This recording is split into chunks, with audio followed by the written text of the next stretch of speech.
Friday morning எப்பவும் போல் பிரேக்ஃபாஸ்ட்டுக்கு கஞ்சி தான். லஞ்ச் வந்து சாதம் பருப்பு குழம்பு வச்சுட்டு கத்திரிக்காய் வறுவல் தான் ட்ரை பண்ணலான்னு இருக்கேன். ஏன்னு கேட்டிங்கன்னா, எப்பவுமே வாழைக்காய் வறுவல் உருளைக்கிழங்கு வறுவலே செய்கிற மாதிரி இருக்குது. அதனால் கத்திரிக்காயில் ட்ரை பண்ணலான்னு சொல்லி ரெடி பண்ணி வச்சுட்ருக்கேன். இதில் வந்து நம்ம சின்ன வயசாக இருக்கும்போது ஒரு சில ரெசிபிலாம் சாப்பிட்டா அவ்வளோ டேஸ்ட்டாக அவ்வளோ சூப்பராக இருக்கும்.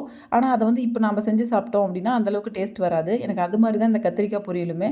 எங்கள் அம்மா செய்யும்போது அவ்வளோ சூப்பராக இருக்கும். வெறும் சாதத்தோட கத்திரிக்காய் பொரியல் வச்சு சாப்பிட்டாவே அவ்வளோ சூப்பராக இருக்கும். இப்போ என்ன பண்ணாலும் எனக்கு அந்த டேஸ்ட் வரவே மாட்டேங்குது. ஸோ அதனால் கத்திரிக்காய் வறுவல் செய்யலான்னு சொல்லி பிளான் மாற்றியாச்சு. ஸோ இது எப்படி பண்ணலான்னு பார்க்கலாம். ஒரு பேனில் ஆயில் ஆட் பண்ணிவிட்டு கடுகு, கடலப்பருப்பு, உளுத்தம்பருப்பு, ஒரு பெரிய சைஸ் வெங்காயம், கொஞ்சம் கருவேப்பிலை சேர்த்துக்கோங்க.